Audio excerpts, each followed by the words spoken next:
This is Lesson 11, Modern Ethics for the course Living Ethical Lives. This lesson brings to a close Unit 3 of our module. This unit has attempted to look briefly at the issues and theologians of the Christian faith who have reflected on behavior. The patristic period witnessed the formation of a genuine vision of the world based on the New Testament witness to the Christ event. As the gospel reached out to the classical world, it was shaped in some measure by the philosophical sources of Greek and Roman culture. With the Edict of Milan and the official toleration of the Christian faith, theology began to define Western culture. The moral wisdom of Augustine and Thomas Aquinas both summarize the best of the patristic church in the medieval period. The forces of Western culture, rise of nationalism, recovery of classical culture, and the breakdown of the medieval guild system of economics contributed to a very different world.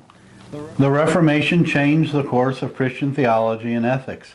This lesson will attempt to give account of some of these changes spanning from the 16th century to present. Ron Sider is a contemporary evangelical ethicist. He received his PhD from Yale University and currently teaches at Eastern Baptist Theological Seminary. His unique interest has been to call attention to the complacency of the church in general and the evangelical church in particular to poverty. For his part, he has chosen to live at the poverty level with his family by giving all of his salary to the poor beyond the mere necessities of life. Therefore, his life and his teaching are joined together for the purpose of expressing an authentic ministry to the poor. What are the challenges of living as an authentic Christian in an age of hunger? What makes it difficult for Christians to be effective when they are rich? Do you think the church has become complacent? How does the life of Jesus affect our concern for the poor? How do you feel about his decision to have his family live at the poverty level with them? Ron Sider raises many uncomfortable questions for the contemporary church. He wants the church to consider if its lavish lifestyle has the effect of diminishing its witness. He forces the church to see that the poor exist to some extent because the church cares more for its air conditioning and carpet than for the hurts of humanity. It is difficult for Christians even to understand the problem because the culture of materialism has captured our minds and hearts. People like Ron Sider force Christians to consider whether culture has begun to define them. The life of Jesus suggests that a simple lifestyle, free of the entanglement of things, is better. Well, let's jump into modern ethics. The modern period spans from about 1400 to the present. Its first echoes can be heard in the early Renaissance, but its full impact is yet to be fully realized. Historically, the modern period is associated with a number of different movements that together created a new world. These movements were the Scientific Revolution, Renaissance, European nationalism, and the Reformation. You read a brief statement about each of these movements as part of your homework. Hopefully you did that homework. Each of these will be examined briefly in order to locate modern Christian ethics more fully. John Milbank, a contemporary philosopher, theologian of great significance, feels modernity was born when theologians in the church created secular space. He feels philosophers like Duns Scotus and William of Ockham allowed this pagan idea to become orthodoxy within the church. Secular space is a place where reason is allowed to function apart from God. Secular space is the modern idea that two realms exist, one defined by faith, revelation, and piety, and the other defined by reason, science, and secular ethics. Modernity has contributed to the idea that there is reality outside of God. There are many implications of this, according to John Milbank, but this is the basic trajectory of modernity. We will now move on to look briefly at the movements that combine to create modernity. From your reading, and perhaps other readings, what is the major or key factor of each of the movements? We'll now turn our attention to a representative group of Christian thinkers who have worked in theological categories. What are the major or key ideas we need to know about each of these theologians? And how does their thinking impact Christianity today? Several themes have been noted in modern theological ethics, but both positive and negative.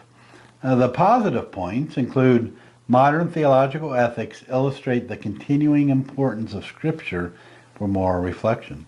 Modern theological ethics illustrate the social vitality of moral reflection. Modern theological ethics still shows the importance of the church for moral reflection. The negative points, modern theological ethics is not as even in its dependence on Scripture as the patristic and medieval period. Some modern theological ethicists are willing to revise significant theological convictions in order to be relevant. The move to a public theology runs the risk of being more public than Christian. Let's consider the importance of modern ethics for Wesleyan holiness ethics. Theological and ethical reflection is contemporary by necessity. While there is a natural resonance with patristic and medieval theological moral reflection, we must be willing to speak in the present. When moral reflection takes place in the present, it will need to be aware of those voices that have shaped modernity. Wesleyan holiness ethics needs to read modern theology and especially contemporary theology. Such a practice will reveal several issues that are of continuing importance. First, modern ethical reflection reveals a continuing interest in materially linking salvation and ethics. This is clear in the work of Luther, Calvin, and even Schleiermacher. Second, modern moral reflection places a good deal of importance on social constructions. This is evident in Rauschenbusch and Gutierrez. The interaction between the church and society is a part of this picture. Third, modern theological ethics reveals a renewed interest in sanctification. This most developed in the works of Hauerwas, but it can be noted in some of the themes of Rauschenbusch and Stakehouse. I want you to think about some things as we consider situational ethics. And we'll likely talk more about these when we come back together in class, if you're watching this as part of my in-person class. Now, there are several reasons why situational ethics cannot work. First, situational ethics allows the situation to become so important that it loses any contact with the narratives and principles that make moral decision-making possible. You will remember that in Lesson 2, the issue of sympathy was discussed. We concluded there that while sympathy can be a good thing, it is never sufficient for making moral decisions. Fletcher's understanding of love is much more like sympathy.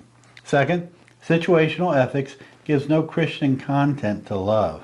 The New Testament tells us love is willingness to lay down one's life for another. It also says whatever love is, it must be defined by the holiness of God.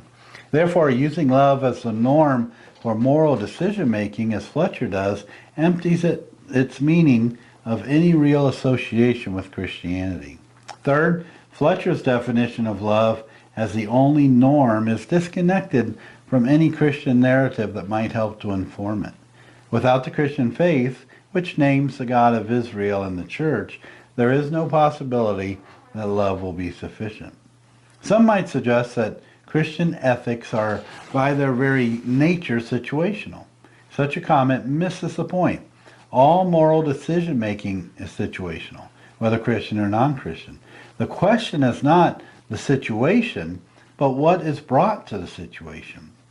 An authentic theological ethic will address the situation, but it will do so with the resources of the Christian faith, which will in turn define the meaning of love. Well, let's review this short lesson that we've had. In it, we've attempted to define the major issues and concerns of moral reflection in the modern church, linking redemption and ethics, the importance of the social concerns of the church, a need for public theology, and a continuing reflection upon Scripture. We've attempted to apply the resources of moral reflection in the modern church to contemporary moral problems, that is, a vitality of Scripture and a theology of redemption, an emphasis upon the social settings of the church, and a deliberate engagement with culture. In this lesson, we tried to define the ways in which moral reflection in the modern church informs Wesleyan holiness moral reflection, a renewed emphasis upon sanctification, linking salvation and ethics, and understanding the Christian life as social. Well, as we conclude this lesson, let me give you a final thought. Soren Kierkegaard, we mentioned earlier, lived 1813 to 1855, was an important voice to the Church of Denmark. He felt a call to be a witness for authentic Christian faith to a church that had largely slipped into an intellectual faith. Therefore, his vocation was to write books that would call the church back to the place where it understood its mission as more than a verbal confession of faith, but as a journey to be taken. One of his many important books is titled Fear and Trembling. It tells the familiar Old Testament story of Abraham and Isaac and compares it to the story of Agamemnon. The latter is the story of Agamemnon's sacrifice of his daughter to appease the gods as he attempts to sail for Troy. This is a well-known ancient story, but Kierkegaard uses the sacrifice of Iphigenia as a comparison to the sacrifice of Isaac. He concludes that the difference between Agamemnon and Abraham is a matter of faith. Agamemnon resigns himself to his fate, but Abraham never loses hope because of faith. Both acted, one in resignation and the other in faith. Kierkegaard's point should not be lost, for it reminds us that a theological ethic is formed in faith, hope, and love. At least part of the reason for this is that we do not stand alone as Agamemnon. Rather, we stand in the presence of a great cloud of witnesses as we attempt to embody Christian character. Much of the modern period has worked hard to separate itself from the theological resources of the church, but in the end, any ethic that attempts to act morally apart from these resources is doomed to an absurd freedom.